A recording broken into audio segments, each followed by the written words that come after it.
이번에 찾아간 곳은 피서지하면 빠질 수 없는 명소, 부산 해운대입니다. 휴가를 즐기는 피서객들 사이로 어딘가 수상해 보이는 차 한 대가 들어옵니다. 물건을 잔뜩 실은 채 백사장으로 들어온 트럭. 곧바로 무언가를 분주히 옮기는데요. 파라솔 같죠? 네. 요거는 올해 각 단체에서 사용하는 파라솔이고 내년에 다시 쓰려고 좀 더 수거해 갑니다. 매년 해운대에 깔리는 파라솔의 양은 무려 8천여 개. 휴가철이 끝나면 이렇게 파라솔을 수거한 다음 다시 쓸 수 있는 것과 그럴 수 없는 것을 분류하는데요. 원장님 수고하십니다. 예. 올해도 파라솔이 상태가 좀 어떻습니까? 이분은 왜 녹슨 파라솔을 보시는 걸까요? 방이 좀 비싸지. 이 전부 다 이거 해가지고 재활용 해가지고 지금 기념품 만드는데 사용하시면 안 됩니까? 예. 기념품을 만드신다고요? 신기하네요. 이거 잘 세탁해서 가방으로 재활용품을 얼마든지 만들 수 있기 때문에 저희들이 가져가서 처리를 하고 있습니다. 반신반의한 마음으로 찾아간 작업실. 진짜 파라솔로 작업하고 있어요. 네, 바로 이곳은 못 쓰게 된 파라솔을 이용해 다양한 소품을 만드는 곳인데요. 천으로 만든 가방과 파우치 등 그 종류도 정말 다양합니다. 이야, 저걸로 몇 개를 얼마나 만들 수 있을까요? 에코백 같은 경우는 이제 그런 쓸 수 있는 부분이 한정되니까 두세 개 정도 나오는 게 보통이고, 근데 작은 소품들 같은 경우에는 더 많이 나오죠. 폐 파라솔을 깨끗이 세탁한 후에 건조하고 다림질까지 마치면 꽤 그럴싸한 천으로 재탄생하는데요. 손이 근데 많이 갈 것 같아요. 네, 그렇죠. 재활용이라는 게 사실 뭐 이렇게 쓰던 천을 가지고 만든다고 해서 뭐 재료비 생각해서 다들 굉장히 저렴하다고 생각하시는데, 사실은 이제 버려지는 걸 다시 쓴다는 게 저희도 해보니까 쉬운 작업이 아니더라고요. 한 해 사용되는 파라솔 중 버려지는 것만 해도 약 1,500개가 넘는데요. 그 많은 파라솔을 소각하고 폐기하는 경제적 비용도 만만치 않습니다.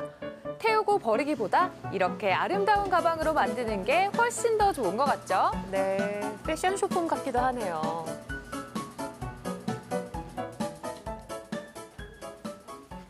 외국 분들은 이 한글을 너무 좋아하세요. 그러니까 저희도 너무 한글은 우리한테 강렬한 느낌이어가지고 기피했는데, 오히려 외국 관광객들 때문에 저희도 한글을 너무 좋아하게 됐어요. 절대 한글은 버리지 않고 무조건 디자인을 다 넣고, 그리고 한국 사람들이 조금 부담스러워하시는 분들한테는 영어로 된 해운대 글자 들어가도록 디자인을 하고 있어요. 찢어지고 녹이 슬어 영영 사라질 뻔했던 폐 파라솔의 화려한 변신. 정말 놀랍지 않나요? 와, 디자인도 그렇지만 저게 다 재활용이라는 게 신기하죠. 그렇죠. 이 면제품이라는 게 결국 목화농업을 통해서 생산되는 제품 아니겠습니까? 면제품 1kg을 생산하기 위해서 목화농사에 드는 농업용수가 1톤 정도 됩니다. 우리 파라솔이 10kg 정도 된다 그러면 1년에 1,000장 정도 재활용했을 때 그 농업용수 전략이라는 면에서 굉장한 에너지 절감 효과가 있다고 생각합니다. 이 가방은 특히 외국인 관광객들에게 인기입니다. 프랑스. Like this one?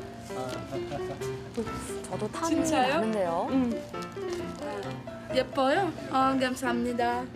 They used to do it with a beach umbrella, so it's more like amazing. Like you can use it as an umbrella and then make it as a bag. So it's kind of impressive and very funny. 재활용에 대한 정서, 감수성 이런 게 확산돼서 우리가 물건들을 아끼고 물건을 아끼는 것이 곧 에너지를 아끼는 것이 아닌가 그렇게 생각하고 있습니다. 다양한 환경 문제가 발생하고 있는 지금. 우리 삶에 꼭 필요한 에너지에 대해 더욱 관심을 가져야 할 때인데요. 조금만 관심을 가지고 주위를 둘러보면 에너지 절약할 수 있는 방법들이 정말 많습니다. 오늘부터라도 하나씩 실천해 우리의 환경을 지켜가는 건 어떨까요? 네, 지구 환경을 위해 에너지를 절약하는 사람들 보셨는데요. 저는 개인적으로 반성하는 시간을 좀 가져야 될 것 같습니다. 저도 반성한다고 처음부터 얘기했습니다.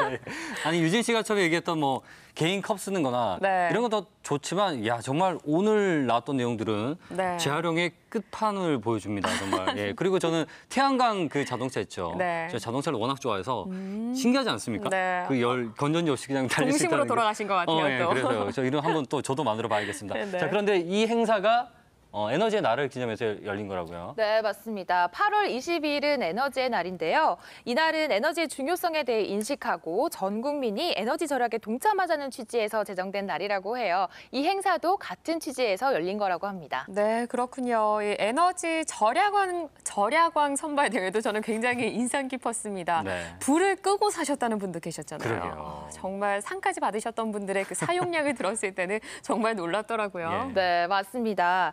보고 오신 것 외에도 다양한 행사들이 많았는데요. 에너지 관련 퀴즈를 푸는 에너지 골든벨부터 지구 환경을 주제로 한 사생대회까지 열렸다고 합니다. 여러모로 정말 뜻깊은 행사였던 것 같습니다. 네, 뭐 저런 일을 그냥 하루 종일 하고 있으면 자연스럽게 환경 보호하는데 앞장설 수 있지 않을까 이런 생각이 들었습니다. 그리고 그 폐 파라솔로 이용한 제품들 예쁘기도 했지만 네. 직접 질도 좋을 것 같지 않습니까? 직접 사용해도 이상이 없을 만큼요. 네, 그렇죠. 저곳에서는 폐 파라솔을 이용한 소품뿐만 아니라 버려진 목재나 배관을 이용해 스피커를 만드는 등 여러 폐자원을 다양하게 활용하고 있다고 합니다. 네, 정말 유익한 시간이었습니다. 조금만 더 노력을 한다면 환경 문제 해결하는 데 큰 도움이 되지 않을까 이런 생각이 들었습니다. 네, 생생투데이 사람과 세상 오늘 여기서 마칩니다. 시청해주신 여러분 고맙습니다. 고맙습니다.